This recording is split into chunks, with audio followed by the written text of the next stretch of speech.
আমরা সাইয়েদনা ওমরে ফারুকের বায়োগ্রাফি সম্পর্কে জানবো। ওমরে ফারুক রাদিয়াল্লাহু তাআলা আনহু, the super hero of this উম্মাহ। এই উম্মার সুপার হিরো তিনি, ঠিক কিনা? ওনার মুখের আগে লাঠি চলতো বেশি। সুবহানাল্লাহ পড়বেন না? মাঝে মাঝে লাঠি চালানোরও দরকার আছে না নাই? Is the real super hero of Muslim উম্মাহ। তিনি এই উম্মার রিয়েল সুপার হিরো। এজন্য ওনার জীবনী থেকে আমরা কিছু শিক্ষা নেওয়ার চেষ্টা করবো ইনশাল্লাহ। পড়েন সাইয়েদনা ওমরে ফারুক কিভাবে ইসলাম ধর্ম গ্রহণ করলেন, কিভাবে বিশ্বনবীর প্রাণের কলিজার টুকরা হলেন, এটা দিয়ে আমরা শুরু করি। আল্লাহ তাআলা সাইয়েদনা ওমরে ফারুকের হৃদয়ের মধ্যে 3টা ধাক্কা মেরেছেন, ইমানের ধাক্কা। আওয়াজ করে বলতে হবে কয়টা? 3টা ইমানি ধাক্কা। এক হচ্ছে বিশ্বনবীর দোয়ার ধাক্কা, এক কি? দোয়ার ধাক্কা। 2 হচ্ছে সূরা হাক্কা দিয়ে দিয়েছেন আল্লাহ এক ধাক্কা, সুবহানাল্লাহ পড়বেন না?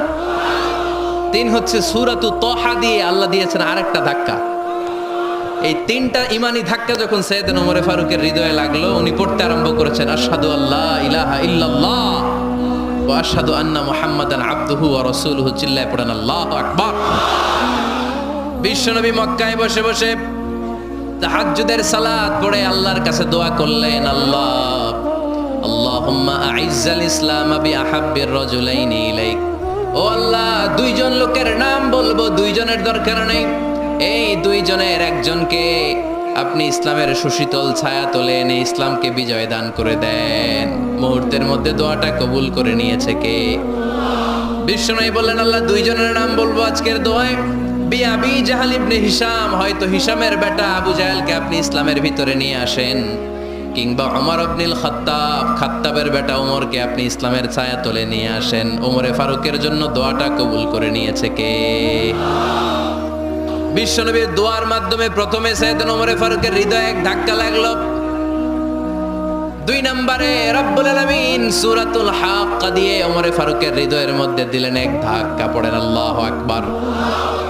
বিশ্বনবী যখন দোয়া করলেন, ওই দোয়া যখন সাইয়েদনা ওমরে ফারুকের হৃদয়ে স্পর্শ করলো, সাইয়েদনা ওমরে ফারুক সব সময় বিশ্বনবীরে ফলো করতে আরম্ভ করলেন। বিশ্বনবী ডানে গেলে লুকিয়ে লুকিয়ে ওমর ফারুক ডানে যায়, বিশ্বনবী বায়ে গেলে লুকিয়ে লুকিয়ে ওমরে ফারুক বায়ে যায়। বিশ্বনবী একবার মসজিদুল হারামে যে নামাজ পড়তে শুরু করলেন, ওমরে ফারুক তখন বিশ্বনবীর পিছু পিছু ছদ্মবেশে পেছন থেকে যে বিশ্বনবী কিভাবে নামাজ পড়ে দেখতে শুরু করলেন। বিশ্বনবী ইন দা মিন টাইম এশার নামাজে আল হাক্কাতুমাল হাক্কা তেলাওয়াত শুরু করে দিলেন। আল হাক্কাতুমাল হাক্কা তেলাওয়াত শুরু করে দিলেন। তেলাওয়াত করতে করতে বিশ্বনবী যখন তেলাওয়াত করতেছে, ওমরে ফারুক এরকম দুলতেছে আর মজা পাচ্ছে। ওমিয়া বিশ্বনবীর কণ্ঠ বুঝি আমার মতো কণ্ঠ, আপনার মতো কণ্ঠ, আহমদ বিন ইউসুফের কণ্ঠ, আব্দুল বাসিতের কণ্ঠ না? বিশ্বনবীর গলায় যে কি সুরের ঝংকার আল্লাহ দিয়েছেন, কি সুরের লহরী আল্লাহ দিয়েছেন, একবার যে শুনতো পাগল হয়ে যেত। আল্লাহু আকবার। বিশ্বনবী সূরা হাক্কা মন্ত্রমুগ্ধ তেলাওয়াতে, মন্ত্রমুগ্ধ সুর দিয়ে, মন্ত্রমুগ্ধ কণ্ঠ দিয়ে তেলাওয়াত করতে লাগলেন। এশার সালাতে ওমরে ফারুক তুলতে লাগলেন। ওমরে ফারুক যত শুনেন অবাক হয়ে যায়, যত শুনেন অবাক হয়ে যায়, যতই শুনে অবাক। কিরে? কারণ তিনি আরবি ভাষা বুঝতেন। এত সুন্দর শব্দের গাঁথনি, এত প্রাঞ্জল বর্ণনা, এত সুন্দর অন্তমিল, এটা কবিতা না হয়ে পারে না। উনি মনে মনে ভাবলেন, এটা মনে হয় কবিতা। It might be poem, it could be poem. Muhammad মনে হয় কবি হয়ে গেছে, তার কাব্য প্রতিভা দিয়ে সে এটা বানিয়েছে। তা না হলে এত সুন্দর কথা, এটা কবিতা না হয়ে পারে। ইন দ্য মিন টাইম বিশ্বনবী কিন্তু দেখতেছে না যে পেছনে ওমর। বিশ্বনবী তেলাওয়াত করছিলেন।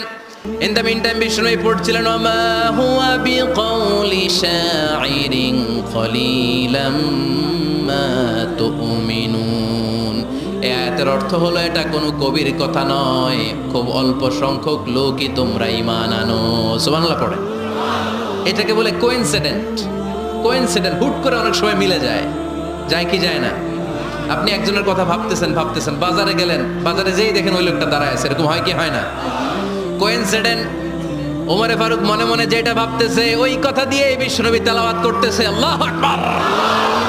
বিশ্বনবী যে আয়াত তেলাওয়াত করছিলেন, আয়াতের অর্থ হলো, এটা কোনো কবির বানানো কবিতা না, খুব অল্প সংখ্যক লোকই তোমরা ঈমান আনো। ওমরে ফারুক আটকে উঠলেন, থমকে দাঁড়ালেন। ঘটনা কি? আমি মনে মনে ভাবলাম, কিরে এত সুন্দর কথা, এটা তো মানুষের কথা হতে পারে না, এটা নিশ্চয়ই কবিতা, কবির কথা। কিন্তু মোহাম্মদ এখন আবার পড়তেছে ওমা হুয়া বিকৌলি শায়ের, এটা কোনো শায়েরের, কবির কথা নয়। কলিলাম মা তুমিনুন, অল্পই তোমরা ঈমান আনো। তার মানে আমার মনে যা চলে মোহাম্মদ এটা টের পায়। মোহাম্মদ গণক, নাউজুবিল্লাহ পড়বেন না? মোহাম্মদ অনেক বড় মাপের একজন গণক। মানুষের হৃদয়ে কি চলে, মনে মনে কি ভাবে, মোহাম্মদ না দেখেও বলে দিতে পারে। ইন দ্য মিন টাইম বিশ্বনবী পরের আয়াতে পড়লেন ওয়ালা বিকৌলি কাহিনিন কলিলাম মা তাযাক্কারুন। এই আয়াতের অর্থ হলো এটা কোনো গণকের বানানো গণনা নয়, খুব অল্প সংখ্যক লোকই তোমরা উপদেশ হিসেবে এটাকে মানো। সুবহানাল্লাহ পড়েন। এবার আর ওমরে ফারুকের সহ্য হয় না, কি আজীব তামাশা। প্রথমে মনে করলাম কবিতা, মোহাম্মদ কয় কবি না, সে কবি না, এটা কবিতা না। তারপর ভাবলাম সে গণক, সে আয়াত পরে পরে বলে দিল এটা গণনা নয়, তাহলে এটা কি? এটা কি কবিতাও না, গণনাও না, তাহলে এটা কি? বিশ্বনবী তখন বললেন তানজিলুম মির রাব্বিল আলামিন। সুবহানাল্লাহ পড়েন। পরের আয়াত ছিল তানজিলুম মির রাব্বিল আলামিন। এটা দুনিয়ার কোনো কবির বানানো কবিতা না, এটা কোনো গণকের গণনা না, এটা কোনো সাহিত্যিকের বানানো সাহিত্য নয়, এটা মহাবিশ্বের পরিচালক রব্বুল আলামিনের কাছ থেকে পাঠানো কিতাব কোরআন। সূরা হাক্কার ধাক্কায় ওমরে ফারুক কাইত, এই ধাক্কা খেয়ে উথাল পাথাল হৃদয়ের মধ্যে, হায় রে এ কি বাণী, এ কেমন কথা, কে মুহাম্মদ? তারপরও শয়তানের ওয়াসওয়াসা আছে না নাই? আল্লাহ বলে যতই ওয়াসওয়াসা ওমরকে দেয়া হোক, আমি ওমরে ফারুককে এই মুসলিম উম্মাতের সেনাপতি বানিয়ে ছাড়বো, আমি সেনাপতি বানাবো। এবার 3 নাম্বার ডোজ। ডাক্তারের কাছে গেলে প্রথমে দেখবেন সিম্পল ডোজ দেয়, নরমাল ওষুধ, এটাতে কাজ না হলে ডোজ বাড়ায়, একেবারে কাজ না হলে অ্যান্টিবায়োটিক মারে, আছে না নাই? আল্লাহ প্রথমে দোয়ার ছোঁয়া লাগালেন, তারপর সূরা হাক্কা দিয়ে ধাক্কা মারলেন, এরপরে রব্বুল আলামিন বলেন এবার 3 নাম্বার ডোজ সূরা তহা দিয়ে আমি তোমার হৃদয়টারে উজালা বানায় দেব রে ওমর। শয়তান ওদিক দিয়ে ওয়াসওয়াসা, খেলা 2 দিক থেকে চলতেছে। আল্লাহ তাআলা হেদায়েতের রাস্তায় টানছে, শয়তান জাহান্নামের দিকে টানছে। ঘোষণা দেয়া হলো মক্কায়, মুহাম্মদের মাথা কেটে এনে দিলে এত এত স্বর্ণ মুদ্রা দেয়া হবে। ওমরে ফারুক রাজি হয়ে গেলেন, নাঙ্গা তলোয়ার নিয়ে বিশ্বনবীর মাথা কাটার জন্য ছুটলেন। নাউজুবিল্লাহ পড়বেন না? বনু জাহরা গোত্রের এক লোক বলে আইনা ইয়া আমার, কই যাও? মুহাম্মদের মাথা কাটতে যাই। আরে মুহাম্মদের মাথা কাটতে যাও? তোমার বোন ফাতিমা বিনতে খাত্তাব আর তোমার বোন জামাই সাঈদ কদ সাবা, এরা তো ধর্ম ত্যাগ করে ফেলছে, এটা তো আমাদের ধর্ম ত্যাগ করে মুহাম্মদের ফলোয়ার হয়ে গেছে। আগে ওমর ঘর সামলাও, পরে মুহাম্মদের মাথা কাটতে যেও। ওমরে ফারুক অবাক হয়ে গেলেন, তলোয়ার নিয়ে বিশ্বনবীর দিকে না যে নিজের বাড়ির দিকে চলে গেলেন। বিশ্বনবীর আপন বোন ফাতিমা বিনতে খাত্তাব, বোন জামাই সাঈদ আর খাব্বাব রাদিয়াল্লাহু তাআলা আনহু 3 জন মিলে সূরা তহা তেলাওয়াত করছিলেন। পড়েন সুবহানাল্লাহ। মক্কায় লুকিয়ে লুকিয়ে দাওয়াত হতো। খাব্বাব রাদিয়াল্লাহু তাআলা আনহু একটা চামড়ার ফলকের মধ্যে সূরা তহার কয়েকটা আয়াত এনে ওমরে ফারুকের বোন আর বোন জামাইকে শিক্ষা দিচ্ছে, ট্রেনিং দিচ্ছে। সুবহানাল্লাহ পড়েন। লুকিয়ে লুকিয়ে ওমরে ফারুক যখন ঘরে চলে আসলেন, এরা তটস্থ হয়ে গেল। সাইয়েদনা খাব্বাব বিছানার তলায় লুকিয়ে গেলেন। ওমরে ফারুক বললেন দরজা খোলো। ফাতেমা বিনতে খাত্তাব দরজা খোলার পরে নির্মম ভাবে সাইয়েদনা ওমর রাদিয়াল্লাহু তাআলা আনহু বোনের গায়ে আঘাত শুরু করে দিল। বোন জামাইকে আহত করতে শুরু করলো আর বলতে শুরু করলো তোরা পাগল হলি কেন? কি আছে ওই মুহাম্মাদের মধ্যে? কি জাদু নিয়ে এসেছে? সে যাই বলে লোকজন পাগল হয়ে যায়, সবাই তার উপর কালিমা পড়ে ঈমান এনে ফেলে। কি এমন জিনিস তোদের কাছে আছে যেটা দেখে মুহাম্মদকে তোরা ভালোবাসলি? কি আছে? কি পড়তেছিলি আমারে দেখা। ফাতেমা বলে ইন্নাকা রিজসুন লা ইয়ামাসসুহু ইল্লাল মুতাহহারুন। ও আমার ভাই ওমর, তুমি নাপাক। তুমি কি? লা ইয়ামাসসুহু ইল্লাল মুতাহহারুন, পবিত্রতা অর্জন না করে এই কোরআন ধরা যায় না। সুবহানাল্লাহ পড়েন। ওমরে ফারুক গোসল করে আসলেন। ফাতেমা বিনতে খাত্তাব বললেন গোসল যখন করে এসেছেন এই নেন। ওমরে ফারুক এবার চামড়ার কাপড়ের মধ্যে সূরা তহার প্রথম আয়াতের দিকে নজর করলেন। নজর করেই কোরআনের প্রেমে পড়ে গেলেন। পড়েন সুবহানাল্লাহ। ওমর ফারুক পড়তে আরম্ভ করলেন, তাহা মা আনজালনা আলাইকাল কুরআনা লিতাশকা ইল্লা তাযকিরাতাল লিমান ইয়াখশা তানজিলাম মিম্মান খালাকাল আরদা ওয়াস সামাওয়াতিল উলা। সুবহানাল্লাহ পড়েন। উনি পড়তে আরম্ভ করলেন, তাহা মা আনজালনা আলাইকাল কুরআনা লিতাশকা, এই কোরআনকে আমি তোমাদের হতভাগ্য জাতি হিসেবে দুনিয়ায় থাকার জন্য পাঠাই নাই। এটা রব্বুল আলামিনের পক্ষ থেকে এসেছে। যারা রবকে ভয় করে তাদের জন্য আছে উপদেশ। যিনি আকাশ বানিয়েছেন, জমিন বানিয়েছেন, ওই আল্লাহ তাআলা নিজেই এই কোরআন পাঠিয়েছে। আওয়াজ করে পড়তে হবে আল্লাহু আকবার। উনি খুব ভালো আরবি জানতেন। সূরা তাহা পড়ার পরে আর ধৈর্য ধারণ করতে পারে না। ওমর ফারুক ছোট্ট বাচ্চার মতো কান্না শুরু করে দিলেন। আল্লাহু আকবার। সূরা তাহাটা হাতে নিয়ে, তলোয়ারটা হাতে নিয়ে বিশ্বনবীর দিকে ছুটতে আরম্ভ করলেন। আইনা মুহাম্মদ, কোথায় মুহাম্মদ? তোমরা আমাকে মুহাম্মাদের কাছে নিয়ে চলো। বিশ্বনবী তখন সাফা পাহাড়ের পাদদেশে দারুল আরকাম ইবনে আলকামের ঘরে লুকিয়ে লুকিয়ে কোরআনের দাওয়াত দিতেন। ওমরে ফারুককে পাগলের মতো ছুটে আসতে দেখে বিশ্বনবীর চাচা হামজা ইবনে আব্দুল মুত্তালিব বলল, নবী আপনি পালান। ওই যে খাত্তাবের বেটা ওমর আপনাকে অপমান করার জন্য, আক্রমণ করার জন্য তেড়ে এসেছে। সাহাবীরা বললেন, নবী আপনি পালিয়ে যান, আমরা সামাল দেব। বিশ্বনবী বললেন, না আমি পালাবো না, বরং তোমরা সরে যাও। ওমর ইবনুল খাত্তাবকে আমার দরবার পর্যন্ত আসতে দাও। আমার তো মনে হচ্ছে ওই যে তাহাজ্জুদের নামাজ শেষে চোখের পানি ছেড়ে যে আমি আল্লাহর কাছে দোয়া করেছি, আজকে আমার ওই দোয়াটা কবুল হতে শুরু করেছে। আমার তো মনে হচ্ছে আমার ওই দোয়া কবুল হবে, আসতে দাও। ওমর ফারুক এসে বললেন, আশহাদু আল্লা ইলাহা ইল্লাল্লাহ ওয়া আশহাদু আন্না মুহাম্মাদান আবদুহু ওয়া রাসূলুহু। আমি সাক্ষ্য দিলাম আল্লাহ ছাড়া কোনো ইলাহা নাই, নিশ্চয় আপনি আল্লাহর প্রেরিত বান্দা এবং রাসূল। পড়েন সুবহানাল্লাহ। ওমর ফারুক যখন কালিমা শাহাদা পড়ে মুসলমান হয়ে বিশ্বনবীর হাতে হাত রাখলেন, মুসলিম সাহাবীদের মধ্যে খুশি আর আনন্দের বন্যা বয়ে গেল। মুসলিম হাতে গোনা সাহাবারা আল্লাহর প্রশংসা করলেন। বিশ্বনবী সাইয়েদনা ওমর ফারুককে জড়িয়ে ধরলেন। ওমর ফারুক এবার বিশ্বনবীরে বললেন, নবী গো, আলাসনা আলাল হক, আমরা কি সত্যের উপরে আছি নাকি আমরা ভুলের উপরে আছি? বিশ্বনবী বললেন, বালা নাহনু আলাল হক, আমরা এই সত্যের উপরে আছি। সুবহানাল্লাহ পড়েন। আলাসনা আলাল হক, নবী আমরা কি সত্যের উপরে নাই? হ্যাঁ অবশ্যই ওমর, তুমি সত্যের উপরে আছো। ওমর ফারুক বললেন, তাহলে ফাফিমাল ইখতিফা, তাহলে লুকায় লুকায় আর দাওয়াত দেব কেন?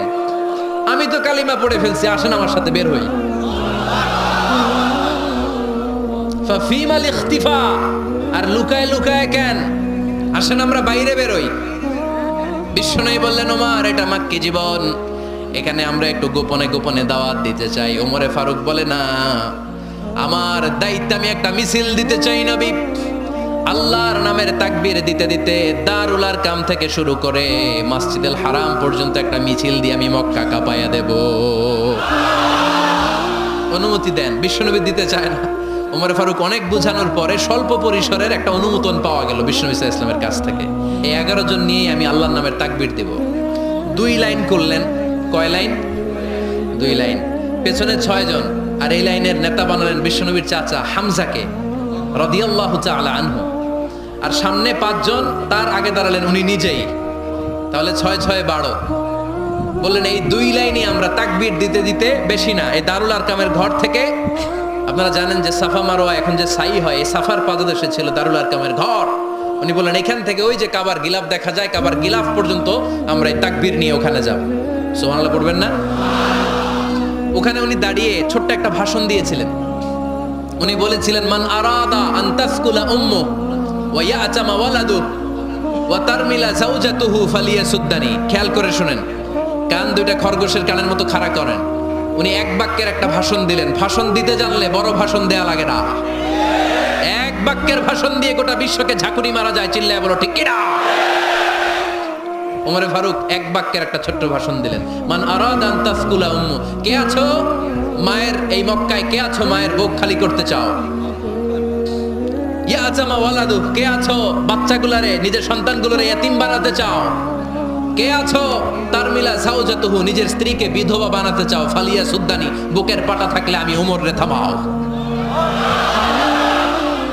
ফালিয়া সুদ্দানি, দেখি মক্কায় কার এত বড় বুকের পাটা? কে আছো মায়ের বুক খালি করতে চাও, সন্তান রে এতিম বানাতে চাও, স্ত্রীকে বিধবা বানাতে চাও? ফালিয়া সুদ্দানি, পারলে আমারে ঠেকাও। এই বলে উনি আল্লাহু আকবার, আল্লাহু আকবার, আল্লাহু আকবার বলে স্লোগান শুরু করে দিলেন। এক এক স্লোগানে মক্কার মরুজমিন থারথার করে কাঁপতে আরম্ভ করলো। এই মিছিল মক্কার কেউ দেয় নাই। মিছিলের আওয়াজ শুনে আবু জাহেল বাইরিস, উতবা বাইরিস, শাইবা, ওয়ালিদ ইবনে মুগিরা সব বের হয়েছে। কিরে, আমার এলাকায় এত বড় স্লোগান, কার এত সাহস? বের হয়ে দেখে মিছিলের সামনে ওমর। ওমর রে দেখে দিছে এক দৌড়। থামানোর মতো বাপের বেটা মক্কায় দ্বিতীয়টা কেউ ছিল না। আওয়াজ করে বলেন ঠিক কিনা? ওমরে ফারুক আল্লাহু আকবার, আল্লাহু আকবার বলে স্লোগান দিতে দিতে মসজিদুল হারামের ভেতরে ঢুকে গেল। কাবার গিলাফ ধরার পরে সেদিন মিছিল থেমেছে। ওই আল্লাহর নামের স্লোগান সেদিন কেউ থামাতে পারে নাই, কিয়ামত পর্যন্ত কেউ থামাতে পারবে না। চিল্লায় বলো ঠিক কিনা?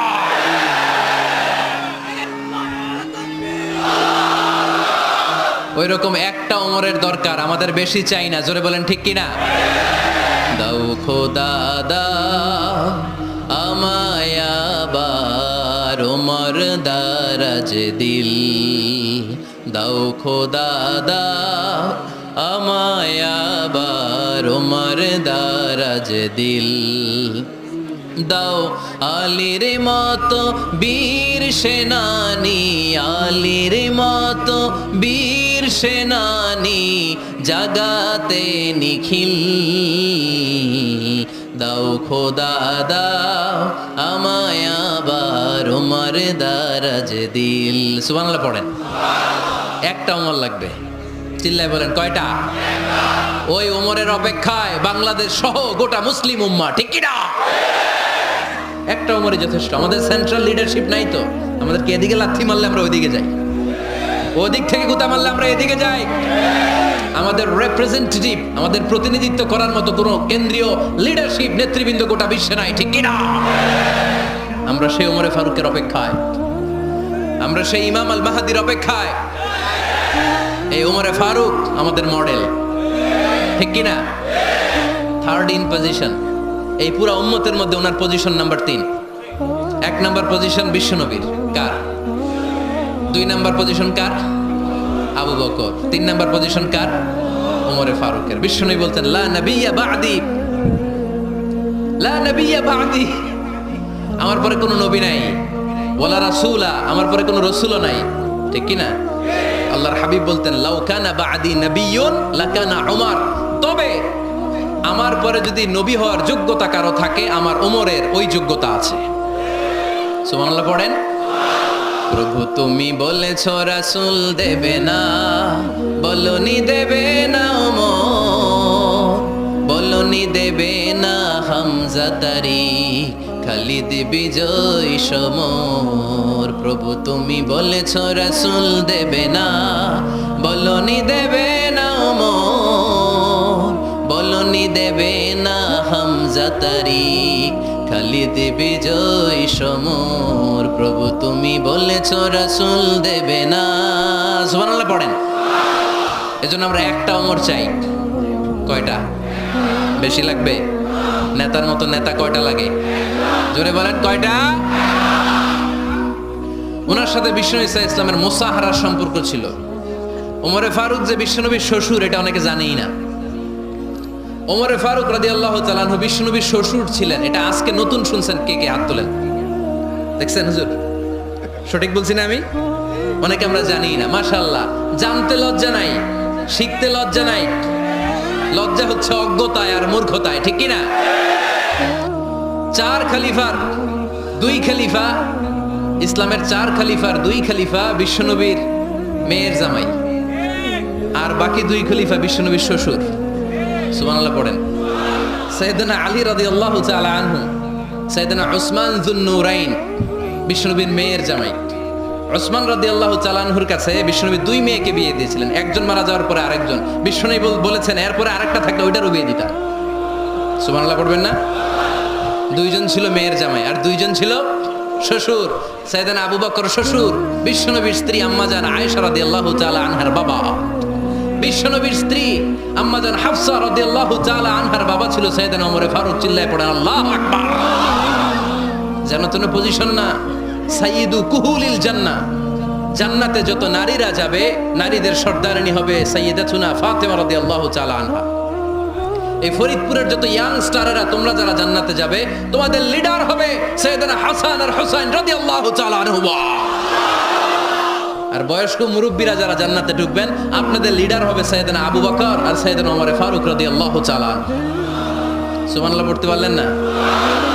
ওমর ফারুক এটা সাধারণ কোনো ক্যারেক্টারিস্টিক্স নয়। ওনাকে আল্লাহ তাআলা নলেজও দিয়েছেন, আবার দিনদারিও দিয়েছেন। আমার দিনী ভাইয়েরা খেয়াল রাখবেন, কোনো আলেমের মধ্যে বা কোনো নেতার মধ্যে যদি এই দুইটার সমন্বয় আপনি পান, যে তার জ্ঞানও আছে আবার দিনদারিও আছে, he belongs the knowledge and he belongs the তাকওয়া, সে গোটা বিশ্বকে জয় করে ফেলবে। ঠিক কিনা? যার মধ্যে জ্ঞান আছে, যার মধ্যে তাকওয়া আছে, তারে কেউ থামায় রাখতে পারে? ওমরে ফারুককে এই দুই নেয়ামত দিয়ে ধন্য করেছে কে? সহিহ বুখারীর বর্ণনা, বিশ্বনবী সাহাবীদের সামনে একটা স্বপ্নের কথা বলছেন। বিশ্বনবী বললেন, আমি স্বপ্নে দেখলাম আমার আঙ্গুলের ফাঁকা থেকে দুধ বের হচ্ছে, আমি তৃপ্তি সহকারে দুধ খেলাম। খাওয়ার পরে দেখলাম আঙ্গুলের মধ্যে একটু দুধ লেগে আছে। আমার আঙ্গুলে অতিরিক্ত লেগে থাকা দুধটা আমি ওমরে ফারুকের মুখের মধ্যে লাগিয়ে দিলাম। সাহাবারা বললেন, ইয়া রাসূলুল্লাহ, ইয়া হাবিবাল্লাহ, মাযা আওয়ালতা বিহি, এই স্বপ্নের আপনি কি ব্যাখ্যা করলেন, আমরা তো বুঝলাম না। বিশ্বনবী বললেন, আউয়ালতু বিহি আল ইলম, আমি এই দুধ দিয়ে জ্ঞানের ব্যাখ্যা করেছি, কারণ ওমরকে আল্লাহ যেই জ্ঞান দিয়েছে গোটা বিশ্বের কাউকে এত জ্ঞান দেয় না। এজন্য স্বপ্নে যদি কেউ দেখেন যে আপনি দুধ খাচ্ছেন, তার মানে আল্লাহ তাআলা আপনার জ্ঞান বাড়ায় দিবে। ওমরে ফারুককে দুধ খেয়ে অতিরিক্ত দুধের অংশটা বিশ্বনবী আবু বকর রাদিয়াল্লাহু তাআলা আনহুর মুখে দেন নাই, সাইয়েদনা উসমানের মুখে দেন নাই, আলী রাদিয়াল্লাহু তাআলা আনহুর মুখে দেন নাই। স্বপ্নে ওই অতিরিক্ত লেগে থাকা দুধটা বিশ্বনবী ওমরে ফারুকের ঠোঁটের মধ্যে লাগিয়ে দিয়েছেন। এই হাদিস থেকে প্রমাণ হয় আল্লাহ তাআলা জ্ঞানের নেয়ামতে সাইয়েদনা ওমরে ফারুককে ধন্য করেছেন। আবার বুখারীর বর্ণনা, বিশ্বনবী সাল্লাল্লাহু আলাইহি ওয়াসাল্লাম আরেকটা স্বপ্নের বর্ণনা দিচ্ছেন। তিনি বললেন, তোমাদের সবাইকে স্বপ্নে আমার সামনে দাঁড় করানো হলো। আমি দেখলাম তোমাদের কারো জুব্বা নাভি পর্যন্ত, কারো জুব্বা হাঁটু পর্যন্ত, কারো জুব্বা টাকনু পর্যন্ত। ওমরে ফারুককে যখন স্বপ্নে আমার সামনে দাঁড় করিয়ে দেয়া হলো, আমি দেখলাম ওমরের জুব্বা এত লম্বা, ওমর টেনে হিচড়ে তার জুব্বা নিয়ে সামনে হেঁটে যাচ্ছে। সাহাবারা বললেন, ফামাযা আওয়ালতা বিহি ইয়া রাসূলুল্লাহ, ও আল্লাহর রাসূল, এই স্বপ্ন দিয়ে আপনি কি বোঝাতে চাইলেন, আমরা কিছু বুঝলাম না। বিশ্বনবী বললেন, আউয়ালতু বিহি আদ-দীন, আমি এই হাদিসের দ্বারা দিনের ব্যাখ্যা করলাম, যার জামা যত লম্বা তার দিনদারি তত বেশি। সুবহানাল্লাহ, আসতে পড়েন। স্বপ্নে দেখলেন কোন সাহাবীর জুব্বা নাভি, কোন সাহাবীরটা হাঁটু, কারোটা টাকনু, কিন্তু ওমরে ফারুকের জুব্বা এত লম্বা, ইয়াজুরু সাওবাহু, তিনি তার জুব্বা টেনে হিচড়ে যাচ্ছেন। বিশ্বনবী বললেন, এটা দ্বারা আমি দিন, আমি তাকওয়া, দিনদারি, তাকওয়া, এটার ব্যাখ্যা করেছি। তার মানে ওমরে ফারুকের তাকওয়ার সামনে সব তাকওয়া পানি হয়ে যাবে। কোন সুবহানাল্লাহ। আল্লাহ তাআলা সাইয়েদনা ওমরে ফারুককে দ্বীনের জ্ঞান দিয়েছেন, তাকওয়া দিয়েছেন। কত বড় মুত্তাকি ছিলেন সাইয়েদনা ওমরে ফারুক। মদিনার সমাজে কয়জন মুনাফিক ছিল বিশ্বনবী ছাড়া কেউ বলতে পারতেন না। বিশ্বনবী কোন সাহাবীকে মুনাফিকদের লিস্ট দিয়ে যান নাই, একজন সাহাবী ছাড়া। দেখি কেউ বলতে পারেন কিনা ওই সাহাবীর নাম? কি নাম? হুযায়ফা ইবনুল ইয়ামান রাদিয়াল্লাহু তাআলা আনহু। ওনাকে বলা হতো সাহিবু সিররি রাসূলিল্লাহ, আল্লাহ রাসূল সাল্লাল্লাহু আলাইহি ওয়াসাল্লামের গোপন তথ্যের ধারক বাহক। সুবহানাল্লাহ পড়বেন না? বিশ্বনবী ইন্তেকালের আগে মদিনার সমাজে মোট কয়জন মুনাফিক আছে এই তথ্য আবু বকরকে বলেন নাই, ওমর রাদিয়াল্লাহু তাআলা আনহুকে বলেন নাই, উসমান রাদিয়াল্লাহু তাআলা আনহু, আলী রাদিয়াল্লাহু তাআলা আনহু, আশারাতুল মুবাশশিরিনা বিল জান্নাহ কোন সাহাবীকে বলেন নাই। শুধুমাত্র কেবলমাত্র একমাত্র হুযায়ফা ইবনুল ইয়ামান রাদিয়াল্লাহু তাআলা আনহুর কাছে মুনাফিকদের লিস্টে বিশ্বনবী দিয়ে গিয়েছেন। সুবহানাল্লাহ পড়ে। মদিনায় কারা কারা মুনাফিক কেউ জানতো না হুযায়ফা ছাড়া। কে ছাড়া? নামটা আজকে মুখস্থ করেন। যাতে অন্য কোনো ওয়াজে কেউ জিজ্ঞেস করলে বলতে পারেন। মুনাফিকদের লিস্ট যে সাহাবীর কাছে বিশ্বনবী দিয়ে গিয়েছিলেন, সাহাবীর নাম কি? নাম উনি জানতেন মুনাফিক কারা। দেখেন ওমরে ফারুকের তাকওয়ার লেভেলটা কত হাই। ওমরে ফারুক একদিন হুযায়ফা রাদিয়াল্লাহু তাআলা আনহুর কাছে গেলেন, যে বললেন, হুযায়ফা, বিশ্বনবী ইন্তেকালের আগে মুনাফিকদের নামের লিস্টটা কারো কাছে দেয় নাই, আমার জানা নাই, সাইয়েদনা আবু বকরের জানা নাই, কোনো সাহাবীর জানা নাই, তুমি ছাড়া। আমি তোমার কাছে জানতে চাই, আমি ওমরের নামটা ওই মুনাফিকদের খাতায় আছে কিনা আমার একটু বলো। আমার ওমরের নামটা ওই মুনাফিকদের লিস্টিতে একটু আছে কিনা, নামটা একটু বলো। যদি থাকে আমি ভালো হয়ে যাব। আমি নেফাকি দূর করে পাক্কা মুমিন হতে চাই। আমার নাম যদি মুনাফিকের লিস্টে থাকে আমি তো শেষ। হুযায়ফা চোখের পানি ছেড়ে দিয়ে বলে, আমিরুল মুমিনিন, কেমন প্রশ্ন করলেন আপনি? আপনি বিশ্বনবীর শ্বশুর। এই উম্মতে আপনার পজিশন 3 নাম্বার। আপনারে মুনাফিকরা ভয় পায়, শয়তান আপনারে ভয় পায়। আপনি জান্নাতে সব বয়স্ক লোকদেরকে নিয়ে জান্নাতের মধ্যে আগে আগে ঢুকবেন। কেমন করে মুনাফিকদের কাতারে আপনার নাম থাকতে পারে? ওমর সুবহানাল্লাহ পড়ে। কি বিনয়ী, কি তাকওয়া। হুযায়ফাকে যে ধরতেন, হুযায়ফা একটু বলো না আমার নামটা মুনাফিকদের লিস্টিতে আছে কিনা। ওমরে ফারুকের যদি এই টেনশন থাকে যে আমি মুনাফিক হয়ে গেলাম কিনা, আমাদের এই টেনশন থাকার দরকার আছে না নাই? হ্যাঁ, যেন সব সময় আল্লাহর কাছে দোয়া করতে হবে, আল্লাহ তুমি নেফাকি থেকে আমাদেরকে বাঁচাও। আরো জোরে পড়েন আমিন। ওমরে ফারুক রাদিয়াল্লাহু তাআলা আনহু আমাদের সুপার হিরো। উনি কত বড় সুপার হিরো শুনেন। উনি জুমার খুতবা দিচ্ছেন। কি দিচ্ছেন? মসজিদে নববীতে। খুতবার মাঝখানে হঠাৎ বললেন, ইয়া সারিয়াতাল জাবাল, ইয়া সারিয়াত ইবনে জানিমিল জাবাল। এই কথা বলেই আবার খুতবা দিতে শুরু করলেন। ওনার এই ইয়া সারিয়াত ইবনে জানিমিল জাবালের সাথে আগের কথারও কোনো মিল নাই, পরের কথারও কোনো মিল নাই। জুমার নামাজের পর মুসল্লি সাহাবারা ধরলেন, বললেন, ইয়া আমিরাল মুমিনিন। খুতবার মাঝখানে হঠাৎ করে ইয়া সারিয়াত ইবনে জালিমিল জাবাল বলে আপনি চিৎকার করলেন কেন? আপনার এই বাক্যের সাথে আপনার খুতবার আগের বাক্যের কোনো মিল নাই, আপনার খুতবার পরের বাক্যেরও কোনো মিল নাই। এই কথা আপনি কারে বললেন, কারে উদ্দেশ্য করে বললেন? এই কথার তাৎপর্য কি আমাদেরকে বুঝিয়ে বলেন। ওমরে ফারুক বললেন, আমি যখন খুতবা দিচ্ছি আমি দেখতে পেলাম ওই যে কয়েক মাস আগে আমি আমার মুসলিম সেনাবাহিনী পারস্যে আক্রমণের জন্য পাঠিয়েছি বর্তমান ইরানের ওই বিশাল এলাকাতে পারস্যে আমি আমার ব্যাটালিয়ন পাঠিয়েছি। আমি হঠাৎ করে দেখতে পেলাম আমার মুসলিম বাহিনীর সেনাপতি যুদ্ধের এক পর্যায়ে তার ডানে আছে উপত্যকা, বায়ে আছে পাহাড়। সে পাহাড়ি রাস্তা ছেড়ে দিয়ে উপত্যকার দিকে যেতে শুরু করেছে। আমি দেখতে পেলাম আমার মুসলিম বাহিনী যদি উপত্যকার দিকে ছুটে বেড়ায়, কাফির মুশরিকরা আমার মুসলিম বাহিনীকে কচুকাটা করে ফেলবে। তাই আমি এখান থেকে তাদেরকে কমান্ড দিয়ে বলেছি, ইয়া সারিয়াতাল জাবাল, উপত্যকার দিকে নয় পাহাড়ের দিকে যাও, তাহলেই তোমাদের বিজয় নিশ্চিত হয়ে যাবে। উপত্যকার দিকে যেও না, ইলাল জাবাল, ইলা সারিয়াতিল জাবাল, পাহাড়ের দিকে ছোট। সাহাবারা অবাক। ঘটনা কি? উনি বসে আছেন মদিনায় মসজিদে নববীর মিম্বারে দাঁড়িয়ে। উনি যদি ইয়া সারিয়াতাল জাবাল বলে, এটা কি ইরানে যাবে নাকি? ও মিয়া, তখনকার সময়ে বর্তমানের মতো মোবাইল ছিল নাকি? ইন্টারনেট ছিল নাকি? কিছু ছিল? খালি মুখে আমি যদি বলি ইয়া সারিয়াতাল জাবাল, এটা ইরানে যাবে, ইন্ডিয়ায় যাবে, ঢাকায় তো যাবে না, ফরিদপুর শহরেই তো বসবে না, ঠিক কিনা? কিন্তু এটা আমিরুল মুমিনিন বিশ্বাসী সাহাবারা বিশ্বাস করে নিল। কিছু মুনাফিক ছিল, এরা কয় না ঝামেলাস, এটা তো সম্ভব না। এক কাজ করি, এই সেনাপতি যখন বিজয়ী বেশে মদিনায় ফিরে আসবে এরা আমরা ধরব। এরা দিন গুনতে লাগলো, এই সেনাপতি মুসলিম বাহিনী নিয়ে পারস্য জয় করে কবে ফিরে আসবে। এই মুনাফিকের দলগুলো কখনো সেনাবাহিনীকে অভ্যর্থনা জানাতে যেত না, কিন্তু এইবার সবার আগে মদিনার উপকণ্ঠে যে সেনাপতিদেরকে অভ্যর্থনা জানানোর জন্য ফুল নিয়ে রেডি। ফুল নিয়ে দাঁড়ায় সেনাপতি ঢুকার সাথে সাথে ধরছে, এই সেনাপতি কোত্থেকে আসছে? কয় পারস্য জয় করে আসছি। কয় এমন এমন দিন, জুমার দিন দুপুর বেলা যুদ্ধের মাঝখানে আমিরুল মুমিনিনের কণ্ঠের কোনো কথাবার্তা শুনছো নাকি? সেনাপতি অবাক, কয় তোমরা জানলা কেমনে? শুনছি তো। সুবহানাল্লাহ পড়বেন না? আমরা যুদ্ধে একটা ভয়ঙ্কর অবস্থার মধ্যে ছিলাম, পেছন থেকে শত্রু আমাদেরকে আক্রমণ করতে শুরু করে দিল। ডানে যাব না বায়ে যাব, সামনে যাব নাকি পেছনে যাব, রাস্তা খুঁজে পাচ্ছি না।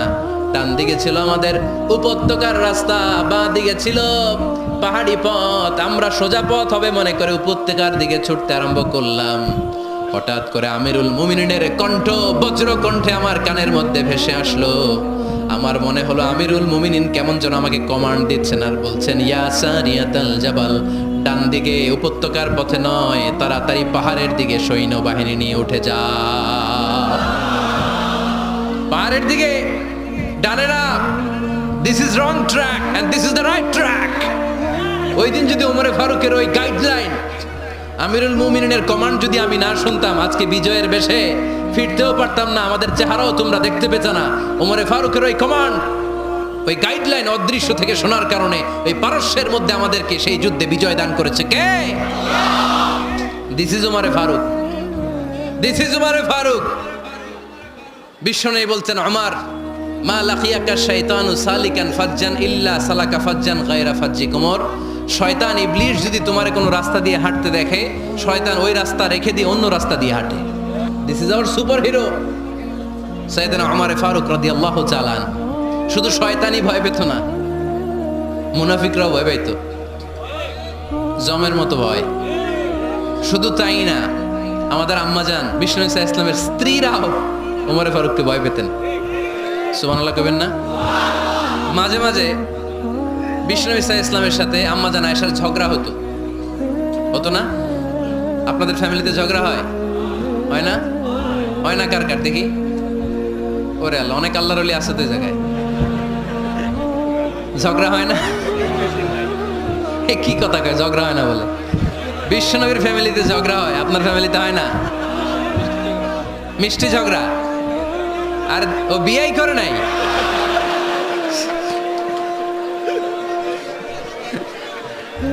ঝগড়া তো হবেই, দাম্পত্য জীবনের মজাটাই তো এখানে। কখনো ঝগড়া, কখনো আনন্দ, একটু বৃষ্টি, একটু রোদ, একটু হাসি, একটু কান্না, ভালো লাগা ভালোবাসা শেয়ার করে নেয়া, মিলেমিশে একাকার হয়ে যাওয়া, ঠিক কি না? তো আল্লাহর হাবিব সাল্লাল্লাহু আলাইহি ওয়াসাল্লামের সাথে আম্মাজান আয়েশার ঝগড়া হতো। তো একদিন ঝগড়া হয়ে দুইজন রেগে আছে। খবরদার দুইজন রেগে থাকবেন না, আবার একজন রাগলে আরেকজন থেমে যাবেন, কারণ এই ছোট্ট ঝগড়া থেকে এটা অনেক সময় বিচ্ছেদের দিকে গড়ায়। আমার প্রিয় ফরিদপুরবাসী, ভাবি রেগে গেলে আপনি রাগেন না, ওই দিন আপনি একটু ঠান্ডা থাকেন। আবার আপনি রেগে গেলে, আমার মাইকের আওয়াজ যদি ভাবিরা শুনেন, আপনারা রেগে যায় না, একটু ঠান্ডা থাকবেন। দুইজনে রেগে গেলে তো তৃতীয় বিশ্বযুদ্ধ শুরু হবে, তাই না? একজন রেগে গেলে আরেকজন ঠান্ডা, কারণ এই সামান্য ঝগড়া থেকে ইগোর কারণে এটা বিচ্ছেদ আর ডিভোর্স পর্যন্ত গড়ায়। আর শয়তান এখানে উস্কানি দেয়, কারণ ইমানদারদের ফ্যামিলি ভাঙতে পারলে শয়তান সবচেয়ে বড় খুশি হয়, আর ইমানদারদের ফ্যামিলি টিকে থাকলে খুশি হয়ে যায় কে? আম্মাজান আয়েশা রাদিয়াল্লাহু তাআলা আনহার সাথে বিষ্ণু ইসলামের ঝগড়া হতো মাঝে মাঝে। একবার ঝগড়া হলো, বিষ্ণু ইসলাম রাগ, আম্মাজান আয়েশাও রাগ। তো বিষ্ণু বললেন, আয়েশা, ঝগড়া করে আর কতক্ষণ থাকবো, আসো মিটমাট করি। আয়েশা রাদিয়াল্লাহু বললেন, ঠিক আছে মিটমাট করবো। তো বিষ্ণু ইসলাম বললেন, মিটমাটের জন্য কারে ডাকবো? ওমরে ডাকি। কয় না, ওমরে না, ওমর গালিজ, ওমর অনেক রাগে, আমার ডর লাগে। কয় তাহলে তোমার আব্বারে ডাকি। কয় ডাকেন। কি খুশি, মেয়েদের মধ্যে অভ্যাসটা আছে না নাই? তাহলে তোমার আব্বারে ডাকি, ডাকেন। ডেকে নিয়ে আসা হলো। আবু বকর রাদিয়াল্লাহু তাআলা আনহু দাঁড়ালেন, আম্মাজান আয়েশা দাঁড়ালেন, বিশ্বনবীও দাঁড়ালেন। বিশ্বনবী বললেন, আয়েশা, তোমার আব্বা আসছে, এবার ঘটনা খুলে বলার পালা। তুমি বলবা নাকি আমি বলবো? আম্মাজান আয়েশা বললেন, আপনি বলেন, তবে ওয়ালা তাকুল ইল্লা হাক্কান, যেটা ঘটছে ওইটাই বললেন, মিথ্যা কথা কইেন না। আবু বকর রাদিয়াল্লাহু তাআলা আনহু রেগে মেগে আগুন। কি এই কথা তুমি কেমন করে বলো? বিশ্বনবী কি মিথ্যা কথা কখনো বলবে? রেগে মেগে দিলেন মেয়ের গালে এক চড়। বানিয়ে বলতেছি না, মুসনাদ আহমদ ইবনে হাম্বলের হাদিস। বাবার হাতের থাপ্পড়কে আম্মাজান আয়েশা উল্টে বললেন। সাইয়েদনা আবু বকর রাগে গড়গড় করছেন, আবার মারার জন্য তেড়ে গেলেন। এবার বাঁচার জন্য আম্মাজান আয়েশা বিশ্বনবীর পিছনে যে আশ্রয় নিলেন, বিশ্বনবী বাঁচানোর জন্য দুই হাত মেলে দাঁড়িয়ে গেলেন, পড়েন সুবহানাল্লাহ। বিশ্বনবী যখন দুই হাত মেলে দাঁড়িয়ে গেলেন, সাইয়েদনা আবু বকর রাদিয়াল্লাহু আনহু থেমে গেলেন। সাইয়েদনা আবু বকর রাদিয়াল্লাহু তাআলা আনহু ঘর থেকে বের হয়ে বারান্দায় দাঁড়ালেন, পড়েন সুবহানাল্লাহ। এবার বিশ্বনবী আম্মা জান আয়েশার কাছে যেয়ে বলেন, ইয়া আয়েশা কাইফা রাআইতিনি আনকাসতুকি মিনার রাজুল, দেখছো কেমনে বাঁচাইলাম? আমি না থাকলে ভর্তা বানাই ফেলতো আজকে। আমি বাঁচাইছি তোমারে, আমি আমার লগে ঝগড়া করো তুমি। লজ্জায় পড়ে আম্মা জান আয়েশা খিলখিল করে হেসে দিলেন, বিশ্বনবীও হেসে দিলেন। দুইজনের হাসির মধুর আওয়াজ শুনে সাইয়েদনা আবু বকর বাইরে থেকে অবাক, কিরে এতক্ষণ না ঝড় তুফান, এখন দেখি হাসি। সালাম দিয়ে অনুমতি নিয়ে ভিতরে ঢুকলেন, ঢুকে দেখেন আম্মা জান আয়েশাও হাসে, বিশ্বনবীও হাসে। এ হাসি দেখে আবু বকর রাদিয়াল্লাহু আনহু হেসে দিলেন, আরশের উপর থেকে খুশি হয়ে গেলেন কে? এবার সাইয়েদনা আবু বকর রাদিয়াল্লাহু তাআলা আনহু বললেন, ইয়া রাসূলুল্লাহ আশিকানি ফি সিলমিকুমা কামা আশরাকতুমানি ফি হারবিকুমা। ও নবী, যুদ্ধ লাগলে, দুইজন যুদ্ধ লাগলে মীমাংসার জন্য যেমনি আমারে ডাকেন, এরকম হাসি আর আনন্দের মুহূর্তেও আমারে একটু ডাইকেন। আশিকানি ফি সিলমিকুমা কামা আশরাকতুমানি ফি হারবিকুমা। নবী, আপনাদের মধ্যে ঝগড়া লাগলে সন্ধি করার জন্য আমারে যেমনি ডাকেন, আপনাদের হাসি খুশি আনন্দ খুনসুটি এই মজাদার মুহূর্তগুলোতে আমারে বঞ্চিত রাখেন না, আমার একটু ডাইকেন। সুবহানাল্লাহ পড়েন। এই মুসনাদে আহমদ ইবনে হাম্বলের হাদিস শোনার উদ্দেশ্য হচ্ছে, বিশ্বনবী প্রথমে ওমরে ফারুকের নাম বলেছিলেন। সাইয়েদনা আয়েশা বলে, না আমি ডরাই, হাইবাত, দিস ইজ কল্ড হাইবাত ওমর। একবার বিশ্বনবীর সব বিবিরা ধরলেন, ও নবী আমাদেরকে এটা দেন, ওইটা দেন, ঘরে এটা নাই, ওইটা নাই, ওইটা নাই। বিশ্বনবীকে, আমার কাছে কিচ্ছু নাই, কিছু দিতে পারবো না, আমার নাই তো, সামর্থ্য নাই। কিন্তু বিবিরাও ছাড়ে না, এটা দেন, ওইটা দেন। বিশ্বনবী রহমতের নবী, বিবিদেরকে বুঝাতেও পারেন না, বিবিরা আবদার করতেছে, নবী এটা লাগবে, ওইটা লাগবে। ইন দ্য মিন টাইম বিশ্বনবী একজনের সালাম শুনতে পেলেন, কে যেন দরজায় দাঁড়িয়ে বলতেছে আসসালামু আলাইকুম। বিশ্বনবী দরজার দিকে তাকালেন, তাকিয়ে বললেন ওয়া আলাইকুমুস সালাম, আর বুঝতে পারলেন এটা আমার ওমরের সালাম। সালাম দেওয়ার পরে বিবিদের দিকে তাকায় দেখে একজন বিবিও নাই, সব অন্দরমহলের ভিতরে দৌড়। সুবহানাল্লাহ পড়তে পারলেন না? This is our super hero Omar. এরকম ওমর একটা লাগবে, চিল্লায় বলেন কয়টা? একটা ওমর গোটা বিশ্বকে সোজা করে দিবে। একটা ওমর সবল আর দুর্বলের সব পার্থক্য দূর করে দিবে, মাজলুমের উপর জালিমের অত্যাচারের অবসান ঘটায় দিবে, গোটা বিশ্বটাকে সাম্য, মৈত্রী, ভালোবাসার ইনসাফ দিয়ে পরিপূর্ণ করে দিবে। সেই ওমরের অপেক্ষায় আমরা। নিজের ছেলেকে 80টা বেত মেরেছেন। কয়টা? 80টা বেত মেরেছেন। এই ব্যাপারে অনেকগুলো বর্ণনা পাওয়া যায়। সবচেয়ে সহিহ বর্ণনা হচ্ছে মুয়াত্তা ইমাম মালিকের বর্ণনা। ওমরে ফারুক রাদিয়াল্লাহু তাআলা আনহুর ছেলে আব্দুর রহমান মারুফুন বিআবি শাহমা ছিলেন মিশরে, ওখানে নাবিজ খেয়েছিলেন। নাবিজ হচ্ছে আরব দেশের লোকেরা দুধের মধ্যে শক্ত খুরমা রাত্রেবেলা ঢেলে দিত, ঢেলে দিলে সারা রাত ওই খুরমার রসটা দুধের সাথে মিশে দুধটা লাল হয়ে যেত। এটারে সকালবেলা খেত, খুব সুস্বাদু, এটাকে বলে নাবিজ। কিন্তু এটা রাতে ভিজাইলে সকালেই খাইতে হয়, রেখে দিলে আবার একটু সমস্যা হয়, এটা অনেকটা তারির মতো হয়ে যায়, মাতলামি চলে আসে। তো ওমরে ফারুকের ছেলে নাবিজ খেয়েছেন, মদ খাননি, নাবিজ। কিন্তু নাবিজ খাওয়াতে সাকরান চলে এসেছে। সাকরান চলে আসাতে এটা যখন প্রমাণিত হয়েছে, আমর ইবনে আস রাদিয়াল্লাহু তাআলা আনহু নাকি 80 বেত মেরেছেন মিশরে। কয় বেত? নিয়ম হচ্ছে সবার সামনে, কিন্তু সবার সামনে না মেরে একটু গোপনে মেরেছে। এই তথ্য যখন ওমরে ফারুকের কাছে এসেছে, উনি বললেন না, মারতে হবে সবার সামনে, আলাদা মারলা কেন? ও মদিনায় ফিরে আসলে আমি আবার 80টা মারব। মদিনায় ফিরে আসার পরে সাইয়েদনা ওমরে ফারুক ওই আগের 80টারে আর ধরেন নাই, নিজ হাতে আবার 80টা বেত মেরেছেন। এই বেত মারার 1 মাস পরে এই আবু শাহমা ইন্তেকাল করেছে। অনেক ঐতিহাসিক বলে এই বেতের আঘাতে মরেছে, কেউ কেউ বলেছে নিজের রোগের কারণে মরেছে। কিন্তু দিস ইজ দ্য ইনসাফ সিস্টেম অফ ওমর। নিজের ছেলে বলে ছেড়ে দেয় নাই। এখন নিজের ছেলে হইলে 7 খুন মাফ, নেতার ছেলে হইলে 10 খুন মাফ, এলাকার মোড়লের ছেলে হইলে 10 খুন মাফ। নো পার্সিয়ালিটি ইন ইসলাম। ইসলামে পার্সিয়ালিটি নাই। আপনি নেতার ছেলে হন, আপনি বিজনেস ম্যাগনেটের ছেলে হন, আপনি যেই হন না কেন, ইসলামের দৃষ্টিতে সবাই সমান। চিল্লায় বলেন ঠিক কিনা? বানু মখজুমিয়া গোত্রের এক নারী চুরিতে ধরা পড়ল। সাহাবারা বললেন, নবী মদিনার সবচেয়ে ভেরি প্রেস্টিজিয়াস এন্ড ডিগনিফাইড ফ্যামিলির মেয়ে, আপনি হাত কাইটেন না, কারণ ইসলামের নিয়ম চুরি করলে কি কেটে দাও। বিষ্ণু বললেন, বলো কি? হাত না কাটার জন্য তোমরা আমাকে রেকমেন্ড করছো, এটা আল্লাহর আইন। পৃথিবীর কেউ রেকমেন্ড করলো শোনার ক্ষমতা আমার নাই, কারণ আইনটা দিয়েছে কে? লাউ কানাত ফাতিমাতু বিনতি মুহাম্মাদিন সারাকাত লাকাতা মুহাম্মাদুন ইয়াদাহা। আরে বনু মাকসুমিয়া মেয়ে তো দূরের কথা, আমার কলিজার টুকরা ফাতেমাও যদি আজ চুরিতে ধরা পড়তো, তার হাত কেটে দিতে আমি 1 মিনিটও দেরি করতাম না। দিস ইজ ইসলাম। এই হচ্ছে ওমরে ফারুকের মানাকিব। এরকম ওমরে ফারুক কয়টা লাগবে? আওয়াজ করে বলতে হবে, কয়টা লাগবে? একটা লাগবে। এই সাইয়েদনা ওমরে ফারুক মদিনার প্রথম চিফ জাস্টিস ছিলেন। সর্বপ্রথম ওনার পরামর্শে সাইয়েদনা আবু বকর রাদিয়াল্লাহু তাআলা আনহু কোরআনকে সংকলন করেছেন।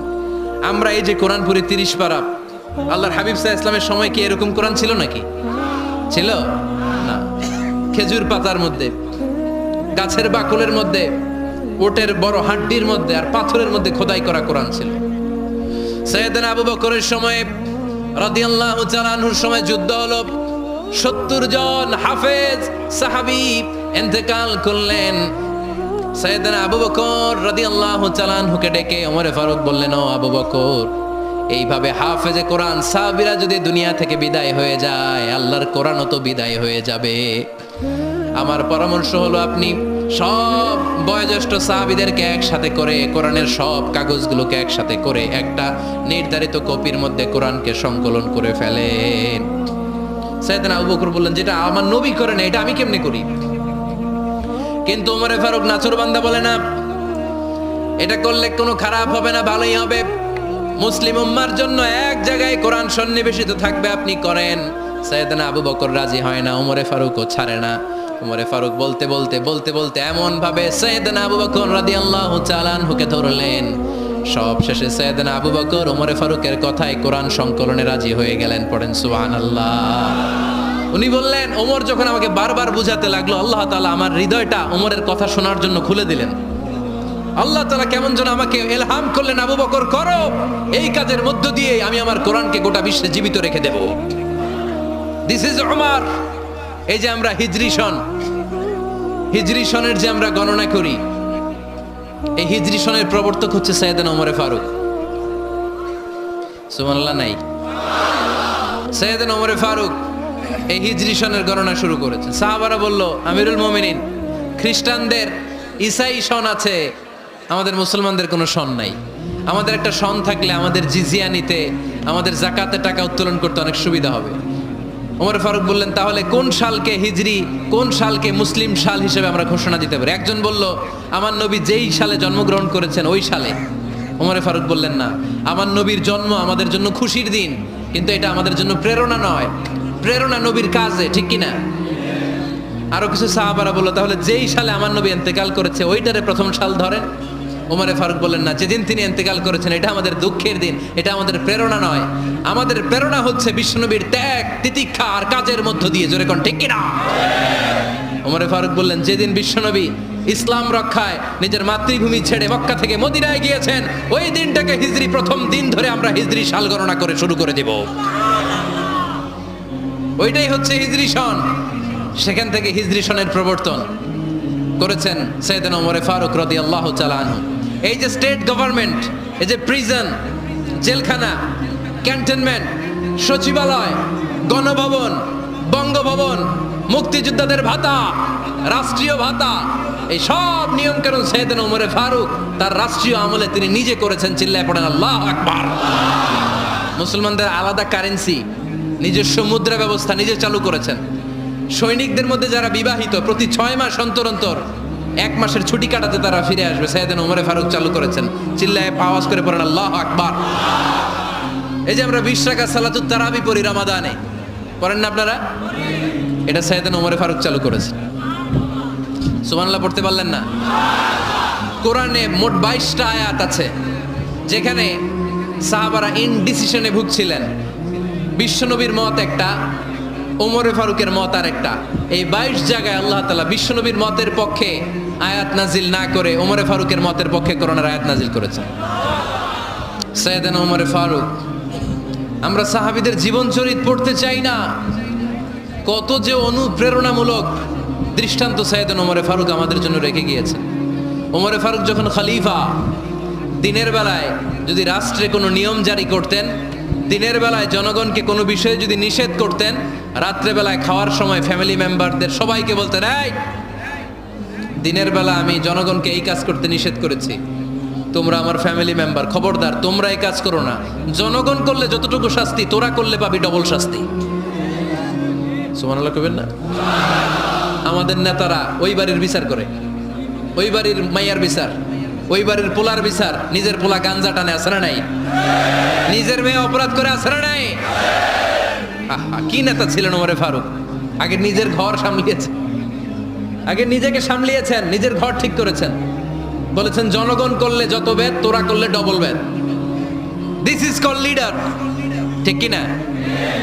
এক বাবা এসে বললেন, ওমরে ফারুক আমার ছেলে কথা শোনে না, বেয়াদব। ওমরে ফারুক ছেলেরে ডাকলেন, বাবা তুমি তোমার আব্বাজানের কথা শোনো না, এটা তো কবিরা গুনাহ। ছেলে বলে, ওমরে ফারুক সব দায় দায়িত্ব আল্লাহ ছেলে মেয়েদেরকে দিয়েছে, বাবা মাকে কোনো দায়িত্ব দেয় নাই। ওমরে ফারুক বললেন, অবশ্যই দায়িত্ব দিয়েছে। তাহলে বলেন আমার বাবার দায়িত্ব কি? উনি বললেন, প্রাইমারিলি প্রথমত 3 দায়িত্ব। আইয়ানতাকিয়া উম্মা, পৃথিবীর প্রতিটি বাবার উচিত ছেলেদের মেয়েদের জন্য ভালো মায়ের ব্যবস্থা করা। 2 নম্বরে আইয়ুহসিনা ইসমা, সুন্দর তার একটা নাম রেখে দেয়া। 3 নাম্বার ইউআল্লিমাহুল কিতাব, তার আল্লাহর কিতাব শিক্ষা দেওয়া। এবার ছেলেকে আমার আব্বা 3টার একটাও করে নাই। এবার ওমরে ফারুক রেগে গেলেন, বাবার কাঁধে ধরলেন, বললেন তুই ছেলের জন্য বিচার নিয়ে আসলি, তোর 3টা দায়িত্বের একটাও তুই পালন করিস নাই। ছেলে বলে, আমিরুল মুমিনিন আমার মা নর্তকী, আমার মা মাজুসি, আমার মায়ের মধ্যে কোনো আদব কাদব নাই, সুন্দরী দেখে আমার মা রে বাবা বিয়ে করছে, আমার মায়ের কাছ থেকে জীবনে কিছু শিখি নাই। 2 নাম্বার সাম্মানি খানফাসা, আমার বাবা আমার নাম রেখেছে চামচিকা। কি নাম রাখছে? এটার নাম হইলো একটা, এরকম উল্টাপাল্টা নাম আছে না নাই? না, এগুলো রাখবেন না। আব্দুল্লাহ রাখবেন, আব্দুর রহমান রাখবেন। আর একটা কি বলছি আজকে? হুযাইফা রেখে দিয়েন, পারবেন?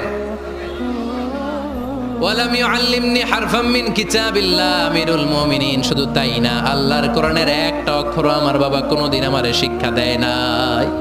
ওমর ফারুক রেগে গেলেন, এবার বাবার কান্দে ধইরা মারতে শুরু করলেন। তুই পোলার নামে বিচার নিয়ে আইছিস, তোরে বাইট দিমু আগে। এরকম নেতার দরকার আছে না নাই? মদিনায় এক লোক তার বউরে রাগের চোটে 100 তালাক দিয়ে ফেলছে। কয় তালাক দেয়ার নিয়ম কয়টা? দিছে কয়টা? এবার স্ত্রী কাঁদতে কাঁদতে এসে বলে, আমিরুল মুমিনিন দেখেন আমার স্বামী আমারে রেগে মেগে 100 তালাক দিছে। ওমর ফারুক বললেন, দইরা নিয়ে এটারে। নিয়ে আসা হলো। ওমর ফারুক বললেন, কয়টা তালাক দিয়েছো? কয় 100টা। কেন দিছো? কয় মাথা গরম আছিল। এরকম আছে না? তালাক দেওয়ার সময় সব তালাক, তুই তালাক, তোর মা তালাক, তোর বোন তালাক, সব তালাক। তালাক দিবে ওয়াইফ রে, দিতেছে সবাই রে। তো ওমর ফারুক বললেন, দিবে 3টা, 100টা দিলা কেন? কয় মেজাজ গরম ছিল। কয় দাঁড়া, আত-তালাকু মিন শাআইরিল্লাহ, তালাক হচ্ছে আল্লাহর দেয়া বিধানের একটা নিদর্শন, এটা নিয়ে তুই খামখেয়ালি করলি। আমার রায় শোন, আমার রায় হচ্ছে 3 তালাকে তোর বউ তালাক, বাকি 97 তালাক তোর পিঠের উপরে পড়বে। এরকম বিচারের দরকার আছে না নাই?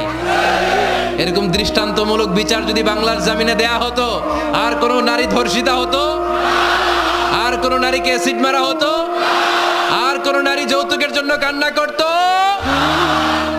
একটা অমল লাগবে, বেশি না। কয়টা লাগবে? তিনি গভর্নর সিস্টেম চালু করেছিলেন, governor system, Islamic state. Bahrain, Yemen, মিসর, কুফা, বসরা, মক্কা, মদিনা, এই 7 জায়গায় 7 জন গভর্নর পাঠিয়েছেন। তাদের থেকে তথ্য নিতেন। এই গভর্নর সিস্টেম উনি বানিয়েছেন। সাইয়েদনা আমর ইবনে আল-আস রাদিয়াল্লাহু তাআলা আনহুকে পাঠিয়েছেন মিশরে। মিশরে একটা দৌড় প্রতিযোগিতা হতো। ওই দৌড় প্রতিযোগিতায় আমর ইবনে আল-আস রাদিয়াল্লাহু তাআলা আনহুর ছেলে অংশগ্রহণ করেছে, কিন্তু এক মিশরি ওই দৌড় প্রতিযোগিতায় চ্যাম্পিয়ন হয়ে গেছে। রানার্স আপ হয়েছে আমর ইবনে আল-আসের ছেলে। এবার মিশরি ফার্স্ট আর গভর্নরের ছেলে সেকেন্ড। রাগের চোটে আমর ইবনে আল-আসের ছেলে ওই মিশরির মাথার মধ্যে কয়েকটা বাড়ি মেরেছে। মিশরি বলে, আমার মাল্লা কেন? তুমি খেলায় পারো না, আমারে মাল্লা কেন? কয়, আনা ইবনুল আকরামিন, আমি গভর্নরের পোলা, আমি যা বলবো এটাই হবে, আমার উপরে কথা নাই। মিশরি ওইখানে আর ঝগড়া বাঁধায় নাই, মনে দুঃখ নিয়ে মদিনায় চলে আসলেন। এসে বললেন, আমিরুল মুমিনিন, আপনি আমর ইবনুল আস রাদিয়াল্লাহু তাআলা আনহুকে মিশরের গভর্নর বানিয়ে পাঠিয়েছেন। একটা প্রতিযোগিতায় আমি চ্যাম্পিয়ন হয়েছি, ওনার ছেলে হয়েছে রানার আপ। কেন সে চ্যাম্পিয়ন হতে পারে নাই? এই কারণে আমার মাথায় লাঠি দিয়ে 3টা বাড়ি মেরেছে। বিচারটা দিছে কার দরবারে? কথা বুঝেন নাই বোধহয়? ওমর ফারুকের দরবার। ওমর ফারুক বললেন, তাই আগামী বছরের অমুক তারিখ আমি সব গভর্নরদেরকে ডেকে হিসাব নেই, তো ওই দিন তুই থাকবি, পারবি না? মিশরে বলে, পারবো মানে অবশ্যই পারবো। ওই দিন 7 রাজ্য থেকে 7 গভর্নর হাজির, গভর্নরদের ছেলেরাও হাজির, মিশরীয় হাজির। 7 গভর্নরের কাছ থেকে 7 এলাকার খোঁজ খবর নেয়ার পরে ওমরে ফারুক বললেন, আইনাল মিসরি, মিশরি লোকটা কই, এদিকে আয়। মিশরি সামনে আসার পরে বলল, আমর ইবনুল আস, তুমি মিশরের গভর্নর, তোমার ছেলে সহ তুমি আসো। আমর ইবনুল আস এসে সামনে বসে রইলেন। এবার বললেন, ও আমর ইবনুল আসের ছেলে, তুমি নাকি ইবনুল আকরামিন গভর্নরের ছেলে, তুমি যা বলবা মিশরে নাকি তাই হবে, তোমার নাকি অনেক দাপট। নিজে একটা লাঠি এনে মিশরীর হাতে দিয়ে বলল, এবার তোর মাথায় যতটা মারছে তুই ততটা গুনে গুনে মার, আমি দেখব। আমর ইবনুল আস দেখবে, আমর ইবনুল আসের ছেলেরে তুই এখানে মার। সে বলতেছে, থাক, আপনি বলছেন এতেই যথেষ্ট, মারা লাগবে না, আমি মাফ করে দিলাম। ওমরে ফারুক বলল, খবরদার, মার, মার ওর মাথার মধ্যে। মিশরি ওমরে ফারুকের ধমক শুনে ভয়ে ভয়ে 3টা বাড়ি মারল। এই বাড়ি মারা দেখেও ওমরে ফারুকের হৃদয় ঠান্ডা হয় নাই। লজ্জায় আমর ইবনুল আস, বয়স হয়ে গিয়েছে সাহাবা, মাথা তখন টাক, মাথায় চুল নাই, লজ্জায় মাথাটা হেট হয়ে মাথাটা নিচু করে রেখেছে। এবার রাগের চোটে ওমরে ফারুক বললেন, এবার আমর ইবনুল আসের টাক মাথার মধ্যে একটা মার, মার। কেন ছেলেকে শিক্ষা দিতে পারে নাই? ইয়া আমর ইবনুল আস, মাতা জাআলতুমুন নাস আবিদা, তোমরা কখন মিশরীদেরকে নিজেদের দাস বানায় নিলা? ওয়াকাদ ওয়ালাদাতুহুম উম্মুহুম আহরারা, আর ওদের মায়েরা তো ওদেরকে স্বাধীন সন্তান হিসেবে প্রসব করেছে। মানুষদের উপর ক্ষমতাগিরি করার জন্য গভর্নর পাঠাই নাই। খবরদার, জনগণ তাদেরকে দেখভাল করার জন্য তোমাদেরকে পাঠানো হয়েছে, তাদের উপর কোনো অত্যাচার করার জন্য নয়। চিল্লায় বলেন ঠিক কি না? এরকম নেতা কয়টা লাগবে? কয়টা? ওই নেতার নাম কি? ওমর। হ্যাঁ, হুয়া ইয়াতি ওমর। 22 জায়গায় বিশ্বনবী কয় একটা, ওমরে ফারুক বলে আরেকটা। আল্লাহ বলে, বিশ্বনবী, আপনার পক্ষে আমি আয়াত নাজিল করতে পারলাম না, আমি ওমরের পক্ষে নাজিল করে দিলাম। বিশ্বনবী বলতেন, ইন্নালি কুল্লি উম্মাতিন মুহাদ্দাস, সব উম্মতের মধ্যে, সব নবীদের উম্মতের মধ্য থেকে একজন করে আল্লাহ তাকে মুহাদ্দিস বানাতো। মুহাদ্দিস না, মুহাদ্দাস। মুহাদ্দাস মানে এমন লোক যিনি যা ভাবতো ওই ভাবনাটাই আল্লাহ আয়াত হিসেবে নাজিল করে দিতেন। বিশ্বনবী বলেন, আমার উম্মতের মধ্যে মুহাদ্দাস হচ্ছে সাইয়েদনা ওমর। মদিনার সবচেয়ে বড় মুনাফিকের নাম আব্দুল্লাহ ইবনে উবাই ইবনে সালুল, সব মুনাফিকদের সরদার। কিন্তু এই মুনাফিকের ছেলেটা হলো পাক্কা ইমানদার। এই ছেলের নাম হলো আব্দুল্লাহ। আওয়াজ করে বলেন, ছেলের নাম কি? আব্দুল্লাহ ইবনে উবাই ইবনে সালুল, মুনাফিক সরদার যখন ইন্তেকাল করলো, সাইয়েদনা আব্দুল্লাহ রাদিয়াল্লাহু তাআলা আনহু বিশ্বনবীর কাছে এসে চোখের পানি ছেড়ে ডেকে বলে, নবী, আপনিও জানেন, আমিও জানি, মদিনার সবাই জানে আমার আব্বা মুনাফিকদের সরদার, কিন্তু আমার মন তো মানে না, আমার তো পিতা, আমার তো বাবা লাগে, আমার তো মন মানে না। আপনিও জানেন মুনাফিক, আমিও জানি মুনাফিক। নবী, আপনার দরবারে কিছু আমি চাই না, আপনার গায়ের একটা জামা দেন, আপনার জামাটা পরিয়ে আমার বাবারে দাফন দিব। এর উসিলায় যদি আমার আব্বারে আল্লাহ মাফ করে দেয়, দয়ার নবী, মায়ের নবী জামা খুলে দিয়ে দিলেন। পড়েন সুবহানাল্লাহ। আব্দুল্লাহ রাদিয়াল্লাহু তাআলা আবার আবদার চললেন, নবী, জানি আমার বাবা মুনাফিক, কিন্তু আমার তো বাবা, আপনার দরবারে ফরিয়াদ, আপনি নিজে যে আমার বাবার জানাজার নামাজের ইমামতি করবেন। দয়ার নবী, মায়ের নবী জানাজার নামাজে যেতে চাইলেন। ওমরে ফারুক বললেন, নবী না, খবরদার, আপনি উবাই ইবনে সালুলের জানাজায় যাবেন না। বিশ্বনবী জোর করে যেতে চাইলেন। সাইয়েদনা ওমরে ফারুক বিশ্বনবীর জামা পেছন থেকে টেনে ধরলেন। আল্লাহু আকবার! টেনে ধরলেন, যাবেন না আপনি। ওমর ফারুকের হাত থেকে হ্যাচকা টান মেরে জুব্বা টান দিয়ে বিশ্বনবী জানাজায় চলে গেলেন। রব্বুল আলামিন আয়াত নাজিল করলেন, ইস্তাগফির লাহুম আও লা তাস্তাগফির লাহুম। ওয়া ইন তাস্তাগফির লাহুম ৭০ মাররাতান ফালান ইয়াগফিরাল্লাহু লাহুম। নবী গো, একবার নয়, দুইবার নয়, ৭০ বারও যদি এই মুনাফিকের জন্য আপনি ক্ষমা চান, তার জন্য ক্ষমা নাই, তার জন্য আছে জাহান্নাম। ওয়ালা তাকুম, আপনি যাবেন না আলা কবরি, কখনো তাদের জানাজায় যাবেন না। এই যে একটা ভুল করে ফেলছেন, এটা এইবারই শেষ, এরপরে আর যাবেন না। সাইয়েদনা ওমর ফারুকের পক্ষে আল্লাহ তাআলা কোরআনের আয়াত নাযিল করে দিলেন, চিল্লায় পড়েন আল্লাহু আকবার। এভাবে 22টা জায়গায় ওমর ফারুক যা বলেছে, এটা নিয়ে একটা আলাদা আলোচনা হইতে হবে, আলাদা একটা আলোচনা লাগবে যে 22টা আয়াতে আল্লাহ তাআলা বিশ্বনবীর পক্ষে কোরআনের আয়াত নাযিল না করে সাইয়েদনা ওমর ফারুকের পক্ষে আয়াত নাযিল করেছেন, চিল্লায় পড়েন সুবহানাল্লাহ। ওই ওমর ফারুককে আমাদের মডেল বানানোর দরকার আছে না নাই? ওই ওমর ফারুকের জীবনী আমাদের ছেলে মেয়েদেরকে পড়ানোর দরকার আছে না নাই? আমাদের ভবিষ্যৎ প্রজন্ম এগুলো জানে না। ওরা সালমান খান দেখে বড় হয়, ওরা শাহরুখ খান দেখে বড় হয়, ওরা ঋত্বিক রোশনকে দেখে বড় হয়, ওরা মনে করে যে এরাই বড় সুপার হিরো। আমাদের যে কত বড় সুপার হিরো আছে এরা জানেই না। নতুন প্রজন্মের কর্ণকহরে সাইয়েদনা ওমর ফারুকের ইতিহাস পৌঁছে দেওয়ার দরকার আছে না নাই? ওমর ফারুকের ইন্তেকালের ঘটনাটা বলেই আমরা মোনাজাতের দিকে যাব। শুনবেন? শুনতে চান? উনি স্বপ্নে দেখলেন একটা লাল মোরগ ওনাকে 3টা ঠোকর মেরেছে। কয়টা? উনি জুমার নামাজে, জিলহজ মাসের শেষ সপ্তাহে জুমার নামাজে বললেন যে একটা লাল মোরগ 3টা ঠোকর মেরেছে। মুগীরা ইবনে শুবা রাদিয়াল্লাহু তাআলা আনহুর দাস আবু লুলু আল মাজুসি, এই লোকটা খঞ্জর বানাতে পারতো। মুগীরা রাদিয়াল্লাহু তাআলা আনহুর দাস। মুগীরা প্রতিদিন 4 দিরহাম করে চার্জ করতো, যেহেতু দাস। সে এসে বিচার দিল, আমিরুল মুমিনিন, মুগীরা আমার থেকে বেশি টাকা চায়, জুলুম করে। ওমর ফারুক বললেন, তাই? তুমি কি কাজ জানো? বলে, আমি খঞ্জর বানাতে জানি। বাড়ি কই? পারস্য। আরে তুমি খঞ্জর বানাতে জানলে তো 4 দিরহাম অনেক কম, সে তো আরো বেশি টাকা নেওয়া দরকার ছিল তোমার থেকে। আবু লুলুর এই কথা পছন্দ হয় নাই। সে কয়, ওমর তুমি সবারে দয়া দেখাও আর আমার ক্ষেত্রে কঠিন নিয়ম বানাইলা, দাঁড়াও এই নিয়ম তোমার আমি দেখাবো। এই রাগে সে বাড়িতে যে একটা খঞ্জর বানালো। কি বানালো? খঞ্জর চিনেন? ছোট্ট ছুরি। কিছুদিন আগে ওমানের সুলতান কাবুস ইন্তেকাল করেছে, জানেন আপনারা?